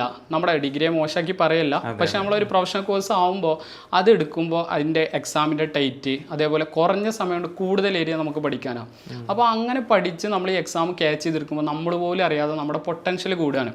അപ്പോൾ ഈ പൊട്ടൻഷ്യൽ കൂടുമ്പോൾ പിന്നെ നമ്മൾ ഏതെങ്കിലും ഒരു കമ്പനിയിൽ ജോലിക്ക് കയറുന്ന സമയത്ത് നമുക്കിപ്പോൾ ഏതൊക്കെ മേഖലയിൽ കയറാമെന്ന് വെച്ചാൽ, ഒന്നുകിൽ നമുക്കറിയാം ഇന്ത്യൻ കോഴ്സുകളാണെങ്കിൽ നമുക്ക് സൈനിങ് അതോറിറ്റി ഉണ്ട്. അതുകൊണ്ട് തന്നെ ഇന്ത്യയിൽ ഓഫീസിൽ നിങ്ങൾക്ക് പ്രാക്ടീസ് ചെയ്യാം. അല്ലാന്നുണ്ടെങ്കിൽ നിങ്ങൾക്ക് എന്ത് ചെയ്യാം, ഈ പറഞ്ഞ പോലെ വല്ല എംപ്ലോയ്മെൻറ്റിന് പോവാം, അല്ലെങ്കിൽ പല കമ്പനിയിലും പല ഫിനാൻഷ്യൽ പൊസിഷൻസിലൊക്കെ ഇരിക്കാൻ പറ്റും. അപ്പോൾ അതോടൊപ്പം തന്നെ നിങ്ങൾക്ക് ഏതൊരു മേഖലയിൽ പോവുകയാണെങ്കിലും നല്ല സ്കില്ലായിട്ട് എഫിഷ്യൻ്റായിട്ട് ആർജവത്തോടു കൂടി എന്ത് ചെയ്യാൻ പറ്റും, ജോലി ചെയ്യാനായിട്ട് ഈ കോഴ്സുകളൊക്കെ നിങ്ങളെ സഹായിക്കും. അതിന് നമുക്ക് ഓറിയൻറ്റേഷൻ പ്രോഗ്രാമുകളുണ്ട്, പ്രാക്ടിക്കൽ ട്രെയിനിങ്ങുകളുണ്ട്, 1 വർഷത്തിൻ്റെ ഉണ്ട്. ഇപ്പോൾ CA ഒക്കെ ആണെങ്കിൽ 2.5 വർഷം, ഞാനൊക്കെ പഠിക്കുന്ന സമയത്ത് 3 വർഷമായിരുന്നു. അപ്പോൾ അതെല്ലാം കഴിഞ്ഞ് ഒരു കോഴ്സ് കഴിഞ്ഞ് ഇറങ്ങുമ്പോൾ നിങ്ങൾ എന്തുകൊണ്ടും പെർഫെക്റ്റ്ലി ഫിറ്റാവും ഒരു ജോലി ചെയ്യാൻ. ഷിഫിൻ സർ ഒന്നാമത് ലോ ഫാക്കൽറ്റിയും കൂടെയാണ്, അപ്പോൾ അതുകൊണ്ട് കുറേയും കൂടെ ഒരു വൈഡ് വ്യൂവും കൂടെ ഉണ്ട്. ഞാൻ പതിവിൽ വ്യത്യസ്തമായി പലരോടും ചോദിക്കാത്തൊരു ചോദ്യം കൂടെ ഞാൻ ചോദിച്ചോട്ടെ. ഈ ഒരു മേഖലയിലേക്ക് കുട്ടികൾ സാധാരണ ICMA ആവട്ടെ, ICA ആവട്ടെ, ICI ആവട്ടെ, ICSE ആവട്ടെ, ഇവരൊക്കെ പറയുന്നത് ഈ കോഴ്സുകളുടെ ഫൗണ്ടേഷൻ എലിജിബിലിറ്റി 10th എന്നുള്ളതാണ്. പക്ഷേ ഇനി നടക്കാനുള്ളൊരു ബൂമും ട്രാൻസ്ഫോർമേഷൻ അവിടെയും കൂടെ ആണ് എന്നുള്ളത് ഞാൻ മനസ്സിലാക്കുന്നുണ്ട്. അതായത് നമുക്ക് എലിജിബിലിറ്റി അതാണെന്ന് പറയുമ്പോഴും ഈ കുട്ടികൾ ഡിഗ്രി കഴിഞ്ഞിട്ട് ചെയ്യുന്നവരുണ്ട്, +2 കഴിഞ്ഞിട്ട് ചെയ്യുന്നവരുണ്ട്. എന്തുകൊണ്ട് 10 കഴിഞ്ഞിട്ട്? അതിൻ്റെ ഒരു നെക്സ്റ്റ് ബെസ്റ്റ് ചാൻസസ് എന്താണ്? അങ്ങനെ നേരത്തെ വിഷൻ സെറ്റ് ചെയ്ത ഒരാൾക്ക് അതിലേക്ക് കടന്നൂടെ? എന്താണ്, എങ്ങനെ നോക്കി കാണുന്നു? 10th ഞാൻ സത്യം പറഞ്ഞു കഴിഞ്ഞാൽ ഇപ്പോൾ എൻ്റെ കേസിൽ +2 കഴിഞ്ഞതിന് ശേഷമാണ് എന്തിലേക്ക് പോകണം നമ്മൾ ചിന്തിക്കുന്നത്. പക്ഷേ ഏറ്റവും നല്ലത് നമ്മളിപ്പോൾ അറിയാം, നമ്മുടെ ഈ പറയുന്ന ആന്ധ്ര, കർണാടക അങ്ങനെയുള്ള സ്റ്റേറ്റുകളിലൊക്കെ നമുക്ക് നോക്കിക്കഴിഞ്ഞാൽ അറിയാം IAS അങ്ങനെയുള്ളതിലൊക്കെ കൂടുതൽ റാങ്കുകൾ ഇവർ നോർത്ത് സൈഡിൽ നിന്നൊക്കെ വരുന്നുണ്ട്. അപ്പോൾ നമ്മൾ എങ്ങനെയാണ് അങ്ങനെ വരാനുള്ള പ്രധാന കാരണം, ഇവർ ആദ്യം മുതലേ ഇവരെ വിഷൻ സെറ്റ് ചെയ്തിട്ടുണ്ട്. അതായത് അല്ലെങ്കിൽ ക്രിക്കറ്റ് പ്ലെയർ ആവുന്ന ആൾക്കാരെ ഒക്കെ നമുക്കറിയാം, ഇവർക്ക് ചെറുപ്പം മുതൽ അതിനുള്ള ട്രെയിനിങ് പല കാര്യങ്ങളും ചെയ്യുന്നുണ്ട്. നമ്മളിവിടെ ആദ്യം 10 ചെയ്യട്ടെ, അത് കഴിഞ്ഞ് കഴിഞ്ഞ് +2, അത് കഴിഞ്ഞിട്ട് പിന്നെ അപ്പോൾ നമ്മൾ 10th മുതൽ തന്നെ നമ്മൾ ഒരു ഐഡിയ ഉണ്ടാക്കി വെക്കുന്നത് നമ്മൾ നല്ലതാണ്. എന്നാൽ അതേസമയം നമ്മൾ ശ്രദ്ധിക്കേണ്ട ഒരു കാര്യമുണ്ട്, ഒരു +2 അല്ലെങ്കിൽ +1 പഠിക്കുന്ന കുട്ടിയെ സംബന്ധിച്ച് ഓവർ ബേർഡൻ നമുക്ക് കൊടുക്കാതെ ഒരു ചെറിയ മന്ത്ലി ഒരു ചെറിയ അവർക്ക് ഈ കോഴ്സുമായി അവർക്ക് താല്പര്യമുള്ള കോഴ്സുമായി ബന്ധപ്പെട്ട ഒരു ചെറിയ ട്രെയിനിങ്ങോ അങ്ങനെയുള്ള അതൊക്കെ കൊടുത്ത് ആ കുട്ടിയെ ഒന്നുകൂടി മോൾഡ് ചെയ്തെടുത്തു കഴിഞ്ഞാൽ അവർക്ക് +2 കഴിഞ്ഞാൽ പെട്ടെന്ന് തന്നെ എൻട്രൻസ് ക്യാച്ച് ചെയ്തെടുക്കാനും പിന്നീട് നമ്മുടെ പ്രൊഫഷണൽ കോഴ്സ് ഒന്ന് കണ്ടിന്യൂ ചെയ്തു പോകാൻ ഹെൽപ്ഫുൾ ആവുമെന്നാണ് എനിക്ക് തോന്നുന്നത്. അതുകൊണ്ട് തന്നെ ഇപ്പോൾ കുറേ എന്ത് ചെയ്യുന്നുണ്ട്, ഇൻസ്റ്റിറ്റ്യൂട്ടുകളൊക്കെ 10th ശേഷം തന്നെ കോച്ചിങ്ങുകൾ +2ൻ്റെ ഒപ്പം കൊടുക്കുന്നുണ്ട്. ഓക്കെ, ഇതിൽ വളരെ സരസമായിട്ട് താങ്കൾ സംസാരിച്ചു. ഒരു സ്പെസിഫിക് ആയിട്ടുള്ള മറ്റൊരു ചോദ്യം എന്നുള്ളത്, ഏറ്റവും കൂടുതൽ കുട്ടികൾക്ക് ഈ കോഴ്സ് അറിയുന്ന മുമ്പ് അറിയാവുന്ന ഒരു കാര്യമുണ്ട്, ഭയങ്കര ടഫാണ് എന്നുള്ളത്. ഇത് മാത്രം എല്ലാവർക്കും അറിയാം, കൂടുതൽ കാലെടുക്കും അല്ലെങ്കിൽ റിപ്പീറ്റ് ചെയ്യേണ്ടി വരും എന്നുള്ള ഒരു ധാരണയും വെച്ച് പരത്തിയിട്ടുണ്ട് ഇവിടെ ഒരു പ്രീവിയസ് ആയിട്ട്. അതിനെങ്ങനെയാണ്? എസ്പെഷ്യലി എൻ്റെ സബ്ജക്റ്റ് ലോയും കൂടി. അപ്പം ഞാൻ ക്ലാസ് എടുക്കാൻ പോയിട്ടില്ല പല ഇൻസ്റ്റിറ്റ്യൂട്ടിലും ലോ, ഇപ്പോൾ നമ്മുടെ ICMSലടക്കം. പക്ഷേ പല എടുക്കാൻ പോകുന്നുള്ളൂ ഇപ്പോൾ പുതിയ ബാച്ചുകൾ. കുട്ടികൾ ഞാൻ ക്ലാസ് എടുക്കുന്നതിന് മുമ്പേ ഞാൻ കേട്ടിട്ടുണ്ട് ലോ ടഫാണ്. ഇവര് ലോ എന്ന് പറഞ്ഞ സബ്ജക്റ്റ് കേട്ടിട്ട് പോലില്ല, അതിന് മുമ്പ് തന്നെ ഇവര് ടഫാണ് അറിയാൻ. +2 പഠിച്ചിട്ടില്ല, +2 പഠിച്ചിട്ടില്ല, ഒന്നുമില്ല, അതിന് മുമ്പ് ടഫ് അറിയാം. ഇതേപോലെ തന്നെയാണ് പല കാര്യങ്ങളും. അതായത് നമ്മൾ ഇതിലേക്ക് ഇറങ്ങി ചെന്ന് കഴിഞ്ഞ് നമ്മളത് പഠിച്ചു വരുമ്പോഴാണ് നമുക്കത് ടഫാണോ അല്ല എന്നുള്ളത്. പിന്നെ ഒരാളുടെ കപ്പാസിറ്റി അല്ലല്ലോ മറ്റൊരാൾക്ക് ഉണ്ടാവുക. ചില ആൾക്ക് ചിലപ്പോൾ 8 മണിക്കൂർ ഇരുന്ന് പഠിച്ചാൽ പഠിയുണ്ടാവും, ചില ആൾക്ക് അത് 4 മണിക്കൂർ കൊണ്ട് പഠിയുണ്ടാവും. ഞാൻ തന്നെ പഠിപ്പിച്ച പല കുട്ടികളും നല്ല കേപ്പബിളും കപ്പാസിറ്റി ഉള്ളവരെ കണ്ടെത്തിയിട്ടുണ്ട്. അപ്പോൾ അത് ഓരോരുത്തരുടെ ഡിപ്പെൻസ്. ടഫ് എന്ന് പറഞ്ഞാൽ നമ്മൾ പഠിക്കാനില്ല എന്നല്ല അർത്ഥം, ഡെഡിക്കേറ്റഡ് ഇരിക്കണം, ഇരുന്ന് നമ്മൾ ഇരിക്കണം. ബാക്കിയുള്ള എല്ലാ കാര്യങ്ങളും നമ്മൾ ഒഴിവാക്കിയിട്ട് ഇരിക്കാൻ തയ്യാറാണെങ്കിൽ നമുക്ക് മുന്നോട്ട് പോകാൻ പറ്റും. ഇപ്പോൾ ഞാനും നമുക്കിനി ബാക്കിയുള്ള കോഴ്സുകളൊക്കെ പഠിച്ച് മുന്നോട്ട് പോകണമെങ്കിലും നമ്മൾ ഡെഡിക്കേറ്റഡ് ആയി കഴിഞ്ഞാൽ നമുക്ക് മുന്നോട്ട് പോകാൻ പറ്റുന്നുള്ളൂ. അല്ലാതെ ഒരുപാട് IQ വേണമെന്നൊന്നും ഞാൻ എവിടെയും പറയുന്നില്ല. കാരണം ഞാനൊരു എന്ത് ചെയ്യുന്നുണ്ട്, ബിലോ ആവറേജ് അല്ലെങ്കിൽ ആവറേജ് ലെവലിലുള്ള സ്റ്റുഡൻ്റ് ആയിരുന്നു, എവിടെയും ഫുൾ A+ മേടിച്ചില്ല. പക്ഷേ ഞാൻ ഫാക്കൽറ്റി ആയിട്ട് ഇന്ന് ഒരുപാട് ഇൻസ്റ്റിറ്റ്യൂട്ടിൽ പഠിപ്പിക്കുന്നുണ്ട്. അത് അഭിമാനത്തോടു കൂടി തന്നെ പറയുകയാണ്. അപ്പോൾ നമുക്ക് ഡെഡിക്കേഷനോട് കൂടി ഇരുന്നാൽ നമുക്ക് എന്ത് ചെയ്യാം, ടഫ്നെസ് മുന്നോട്ട് പോകാനായിട്ട് പറ്റും. ഓക്കെ നമുക്ക് എന്തായിരുന്നാലും അവസാനിപ്പിക്കാം. അതിന് മുമ്പ് ഒരു കാര്യം കൂടെ, ഇത് പറഞ്ഞാൽ എന്തായാലും തീരൂല. ഇനി കുട്ടികൾക്കൊക്കെ ഇതിനകത്ത് കൊറീസ് ഉണ്ടാവും, വരട്ടെ, നമുക്ക് പിന്നീടും ആൻസർ ചെയ്യാം, ക്ലിയർ ചെയ്ത് കൊടുക്കാം. ഇതിനകത്ത് ഒരു കാര്യം കൂടെ, ഫ്ലെക്സിബിലിറ്റി. ഇത്തരം നമ്മുടെ കൊമേഴ്സ് പ്രൊഫഷണൽ കോഴ്സുകളുടെ ഫ്ലെക്സിബിലിറ്റി എന്നുള്ളത്, പ്രത്യേകിച്ച് ഡിഗ്രിയെ കമ്പയർ ചെയ്യുമ്പോൾ അവർക്ക് 2 വർഷം 3 വർഷം 5 വർഷമൊക്കെ പോയാൽ കമ്പൽസറി റെഗുലർ പോയാൽ അത് കംപ്ലീറ്റ് ചെയ്യാൻ പറ്റുന്നുള്ളൂ. പക്ഷേ ഈ കോഴ്സുകൾ കൊടുക്കുന്ന ഫ്ലെക്സിബിലിറ്റി ഉണ്ട്. അതുപോലെ ഈ കോഴ്സുകൾ കൊടുക്കുന്ന ഇൻ്റർമീഡിയറ്റ് ഒക്കെ കഴിഞ്ഞാൽ കിട്ടുന്ന ഒരു പ്രാക്ടീസിങ്, അതല്ലെങ്കിൽ ഒരു വർക്ക് എക്സ്പോഷർ ഉണ്ട്. ഇതിനെ രണ്ടിനെയും എങ്ങനെ ബന്ധിപ്പിച്ച് പറയാൻ പറ്റും? അതായത് നമ്മുടെ ഈ ഒരു കോഴ്സിന്, അതായത് ഇപ്പോൾ CM ഒക്കെ ആണെങ്കിലും CA ഒക്കെ ആണെങ്കിലും ഈ ഇൻ്റർ ലെവലിന് തന്നെ നമ്മളൊരു ക്വാളിഫിക്കേഷനായിട്ട് എടുക്കുന്നുണ്ട്. അപ്പോൾ അതുകൊണ്ട് തന്നെ ഇപ്പോൾ ഒരാൾക്ക് ഇൻ്റർ കഴിഞ്ഞ് കഴിഞ്ഞപ്പോൾ ഒരു ജോലിക്ക് കയറണം എന്ന് വിചാരിക്കാം, അയാൾക്ക് ജോലിക്ക് കയറാം, അവർക്ക് എന്ത് ചെയ്യാം, ടീച്ചിങ് ചെയ്യാം, ഓഫീസുണ്ട്. ഇപ്പോൾ ഞാനൊരു ഓഫീസും ഉണ്ട്, അതോടൊപ്പം ടീച്ചിങ്ങും ചെയ്യുന്ന ആളാണ്. അപ്പോൾ നമുക്ക് ഫ്ലെക്സിബിൾ എന്ന് പറഞ്ഞു കഴിഞ്ഞാൽ എല്ലാവരുടെയും ഫിനാൻഷ്യൽ സ്റ്റെബിലിറ്റി അല്ലെങ്കിൽ ഫിനാൻഷ്യൽ സ്റ്റാറ്റസ് ഒന്നും ഒരേപോലെ ആയിക്കൊള്ളണമെന്നില്ല. പലരും പല ബാക്ക്ഗ്രൗണ്ട് ആവും. അപ്പോൾ നിങ്ങൾക്ക് ഒന്ന് ബാക്കിയുള്ള കോഴ്സിൻ്റെ പോലെ അല്ലാതെ തന്നെ ഇപ്പോൾ ഒരു പ്രാക്ടിക്കൽ ട്രെയിനിങ് കഴിഞ്ഞാൽ തന്നെ വേണമെങ്കിൽ ജോലിക്ക് കയറണമെങ്കിൽ അങ്ങനെ കയറാം. അത് നമുക്കൊരു അഡ്വാൻറ്റേജാണ്. പിന്നീട് കോഴ്സ് കംപ്ലീറ്റ് ചെയ്യണമെങ്കിൽ അങ്ങനെ കംപ്ലീറ്റ് ചെയ്യാം. അപ്പോൾ അതുകൊണ്ട് തന്നെ ബാക്കിയുള്ള കോഴ്സുകൾ അല്ലെങ്കിൽ നമ്മുടെ ഇതിനെ വെച്ച് നോക്കുമ്പോൾ പ്രൊഫഷണൽ കോഴ്സിൻ്റെ ഒരു അഡ്വാൻറ്റേജ് ഓരോ സ്റ്റേജിന് നമ്മൾ ഒരു ക്വാളിഫിക്കേഷനായിട്ട് പരിഗണിക്കുന്നത്. ഈവൻ ഇന്റർ കഴിഞ്ഞാൽ പോലും എൻ്റെ ഓർമ്മ ശരിയാണെങ്കിൽ ഗവൺമെൻറ് ജോബിലടക്കം നമുക്ക് എന്ത് ചെയ്യാം, കയറാനായിട്ട് പറ്റും. കേരള ഗസറ്റ് ഞാൻ ശ്രദ്ധിച്ചു 55,000 വിത്ത് ഡിഗ്രി ആണെങ്കിലൊക്കെ 55,000ലേക്കൊക്കെ വന്ന് കയറാനായിട്ട് നമുക്ക് പറ്റും. പിന്നെ നമ്മുടെ ഫ്ലെക്സിബിൾ എന്ന് പറഞ്ഞു കഴിഞ്ഞാൽ അപ്പോൾ നമുക്ക് ഓരോ പേപ്പർ എന്ത് ചെയ്യുന്നുണ്ട്, നമ്മുടെ ഇന്നത്തെ കറൻറ്റ് കാര്യങ്ങളുമായി ബന്ധപ്പെട്ടാണ് സിലബസുകൾ ഓരോ തവണ നമുക്ക് എന്ത് ചെയ്യുന്നുണ്ട്, അപ്ഡേറ്റഡ് ആയിക്കൊണ്ടിരിക്കുക. അതുകൊണ്ട് കാലഘട്ടത്തിനനുസരിച്ച് നമുക്ക് വൃത്തിയിൽ പഠിക്കാൻ പറ്റും. ഒരു ഓൾഡ് കാലഘട്ടത്തിലുള്ള അതേ ടോപ്പിക്ക് നമ്മൾ പഠിക്കാതെ ഓരോ തവണ ഇപ്പോൾ നമുക്കറിയാം CMA ആണെങ്കിലും സിലബസ് ചേഞ്ച് ചെയ്തു, CA ആണെങ്കിലും ചേഞ്ച് ചെയ്തു. അപ്പോൾ നമ്മളിങ്ങനെ അപ്ഡേഷൻ വന്നുകൊണ്ട് ഇരിക്കുന്ന ഒരു ടോപ്പിക്കാണ് നമ്മുടെ കോഴ്സ്. അതുകൊണ്ട് പഠിച്ചു കഴിഞ്ഞാൽ ഇന്നത്തെ റെലവൻ്റ് ആയിട്ടുള്ള കാലഘട്ടത്തിന് ആവശ്യമായ ടോപ്പിക്കുകളാണ് നമ്മൾ പഠിക്കുന്നത്. ഓക്കെ, വീണ്ടും തുടരുകയാണ്, അവസാനിപ്പിക്കേണ്ടത്. എന്നാലും നമ്മളെ ഫ്ലെക്സിബിലിറ്റി പറഞ്ഞപ്പോൾ തോന്നിയൊരു ചോദ്യം, സയൻസ് എടുത്ത കുട്ടികളടക്കം ഒത്തിരി പേര് ഇപ്പോൾ നമ്മൾ കൊമേഴ്സിലേക്ക് വന്നുകൊണ്ടിരിക്കുന്നു. അപ്പോൾ അത് രണ്ട് പേഴ്സ്പെക്റ്റീവിൽ നിന്നാണ്. സയൻസ് കുട്ടികൾക്ക് എങ്ങനെ ഇതിനെ ബാധിക്കുന്നു, അല്ലെങ്കിൽ സയൻസ് കുട്ടികൾക്ക് എത്രമാത്രം ഇത് എളുപ്പമാണ്, ആ ഒരു പോയിന്റ് ഓഫ് വ്യൂവിൽ സാറിൻ്റെ ഒരു ആൻസർ വേണം. രണ്ട്, എന്തുകൊണ്ട് സയൻസ് എടുത്തവരും ഇതിലേക്ക് ഇപ്പോൾ തിരിയുന്നു എന്നുള്ള ഈ രണ്ട് പേഴ്സ്പെക്റ്റീവ് നോക്കിയാൽ. അതായത് നമുക്കറിയാം സയൻസ് കഴിഞ്ഞ കുട്ടികൾ ചില ആൾക്കാർ മെഡിക്കൽ ഫീൽഡിൽ ഇപ്പോൾ ഞാൻ കണ്ടിട്ടുള്ളത് നമ്മുടെ നീറ്റ് എഴുതിയിട്ട് കിട്ടാഞ്ഞിട്ട് വരുന്ന ആൾക്കാരുണ്ട്, അല്ലാതെ ഇഷ്ടപ്പെട്ട് CA CM എടുത്ത് വരുന്ന ആൾക്കാരുണ്ട്. ഒരിക്കലും സയൻസ് കഴിഞ്ഞ കുട്ടിയാണ് വെച്ചിട്ട് ഒരിക്കലും അവർക്ക് CA CM ക്യാച്ച് ചെയ്യാൻ പറ്റാത്ത പ്രശ്നമൊന്നുമില്ല. ഞാൻ മനസ്സിലാക്കിയ ഫൗണ്ടേഷനിലൊക്കെ കുറച്ചും കൂടി ഡെഡിക്കേറ്റഡ് ആയിട്ട് കുറച്ചുകൂടി പഠിക്കുന്നത് സയൻസുകാരാണ്. കമ്പാരിറ്റീവ്ലി കൊമേഴ്സുകാരെ മോശമാക്കിയിട്ടല്ല, ഞാനൊരു കൊമേഴ്സ് സ്റ്റുഡൻ്റ് ആയിരുന്നു. പക്ഷേ ഇവർക്ക് അക്കൗണ്ട്സ് ഒന്നും അറിയാത്തതുകൊണ്ട് ആദ്യം മുതൽ തന്നെ ഇവരെന്ത് ചെയ്യും, നല്ല രീതിക്ക് പഠിച്ചു തുടങ്ങും. പക്ഷേ അതേസമയം കൊമേഴ്സത്തെ ചില കുട്ടികൾ ഒരു ചിന്തിക്കുന്ന ഒരു അക്കൗണ്ട്സ് ഒക്കെ ഞങ്ങൾക്ക് അറിയാം, അതുകൊണ്ട് ഇത് ഇത്ര ഉള്ളൂ എന്ന് പറഞ്ഞിരിക്കുന്ന ആൾക്കാരുണ്ട്. പക്ഷേ ഇവരെ സംബന്ധിച്ച് എന്താണ്, അറിയാത്തതുകൊണ്ട് അവരൊരു ഫ്രഷ് ആയിട്ട് തുടങ്ങുമ്പോൾ നല്ല രീതിയിൽ എഫേർട്ട് ഇട്ട് അനുഭവം നമുക്കും ഉണ്ടായിട്ടുണ്ട്. ഇപ്പോൾ ഒരു 19 ദിവസത്തെ ഒരു ക്ലാസ് ടെസ്റ്റ് അക്കൗണ്ട്സിൽ നടത്തിയപ്പോൾ അതിൽ 50 out of 50 വന്നത് സയൻസ് സ്റ്റുഡൻ്റ് ആണ്. കാരണം അവർക്ക് അതൊരു ഫ്രഷ് ആയിട്ടുള്ള സബ്ജക്റ്റ് ആണ്, അവർ കൂടുതൽ എഫേർട്ട് ഇടും. അതേസമയം കൊമേഴ്സ് ഇത് ഞങ്ങൾക്ക് അറിയാം അക്കൗണ്ട്സ് അങ്ങനെ ഒരു സില്ലി ആയിട്ട് കാണും. പക്ഷെ അതൊരു തെറ്റായ രീതിയാണ്. നമ്മൾ നല്ല രീതിയിൽ വർക്ക് ചെയ്യേണ്ട ആവശ്യകത ഉണ്ട് ഫൗണ്ടേഷനിലാണെങ്കിലും. കാരണം നമ്മൾ ആ ഒരു സ്റ്റേജ് സെറ്റാക്കി എടുക്കണം. ഇനി എന്തുകൊണ്ടായിരിക്കും സയൻസ് സ്റ്റുഡൻസ് കൂടുതൽ ഇതിലേക്ക്? അത് ഒന്നാമത് ഇന്ന് മെഡിക്കൽ ഫീൽഡിനേക്കാൾ കൂടുതൽ ഓപ്പർച്യൂണിറ്റി നമുക്ക് കൊമേഴ്സ് മേഖലയിലാണ്. കാരണം ബിസിനസ് എന്ന് പറഞ്ഞു കഴിഞ്ഞാൽ വളർന്നുകൊണ്ടിരിക്കുകയാണ്. ലോകം മൊത്തം നമുക്കറിയാം, ഗ്ലോബലൈസേഷന് ശേഷവും പുതിയ പുതിയ ട്രെൻഡിങ്ങുകളും ഒക്കെ വന്നുകൊണ്ടിരിക്കുക. അപ്പോൾ ഈ കൊമേഴ്സ് മേഖലയിൽ നല്ല രീതിയിലേക്ക് തന്നെ എന്ത് ചെയ്യുന്നുണ്ട്, ഓപ്പർച്യൂണിറ്റീസ് ഓരോ ദിവസവും വളരെയാണ്.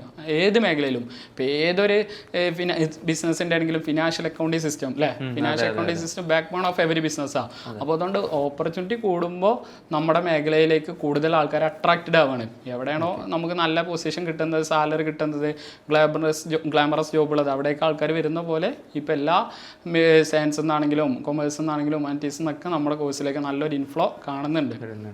ഓക്കെ, എനിഹൗ ഇത്രയും സമയം നമ്മുടെ ഇപ്പോൾ ഈ ഒരു എക്സ്പേർട്ട് ടോക്കിൽ ചെലവഴിച്ചു. താങ്കളുടെ സമയത്തിന് ഈ ഒരു ഇരുത്തത്തിന് ICMSൻ്റെ ഭാഗത്തു നിന്നുള്ള കൃത്യമായ ഒരു നന്ദി അർപ്പിക്കുകയാണ്. മക്കളോട്, വിദ്യാർത്ഥികളോടാണ്. ഇതുപോലെ ICMSൻ്റെ എക്സ്പേർട്ട് ടോക്കുകൾ തുടരും. ഞങ്ങളെ സംബന്ധിച്ചിടത്തോളം റൈറ്റ് ആയിട്ടുള്ള കുറച്ച് ഇൻഫോർമേഷൻസ് നിങ്ങളിലേക്ക് എത്തിക്കുക എന്നുള്ളതാണ്.